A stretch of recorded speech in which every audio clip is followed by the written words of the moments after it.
We found no assets, no cash relating to the Nawaz Sharif family. We found a lot of plundered assets, but not 1 rupee of that could be connected to the Nawaz Sharif family. I think not only I, but anyone in Pakistan who made these accusations against Mr. Nawaz Sharif, both as an individual citizen and as the Prime Minister, seriously owe him an apology. I have no hesitation in joining that apology. I think anyone who, based on the fraudulent misrepresentations which were made by NAB against Mr. Nawaz Sharif, both as a citizen, ordinary citizen, and also as a former Prime Minister, they owe him an apology. I have no hesitation in issuing that apology on the record, in the full glare of TV cameras. The facts do not sustain the position that Prime Minister Sharif was corrupt. They do not. Quite the contrary.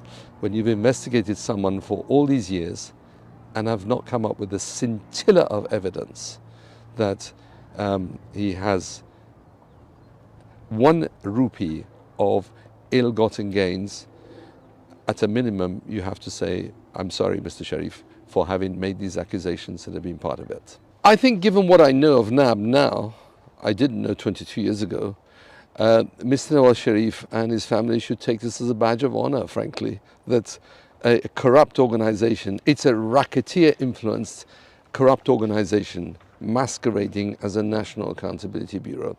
It really is a badge of honor for the Nawaz Sharif family that NAB should have come after them.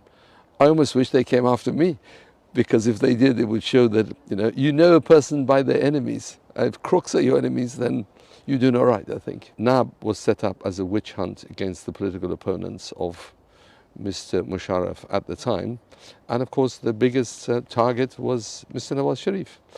If after 22 years I can tell you this, you can be pretty sure there's nothing else to be found, because there was nothing to be found. I had complete confidence in Imran Khan. My position is 180 degrees opposed and opposite to what it was when Imran Khan came to power. He fooled all of us. I had the misfortune of sitting very closely with his minister who's responsible for these things, Mr. Shahzad Akbar. What a fraud. So what a surprise, not a surprise. I have given them masses of information about our investigations, about corruption in NAB, about collusion of NAB with foreign hedge funds. They've done nothing about it, nothing. There are honest people inside NAB who are giving me information.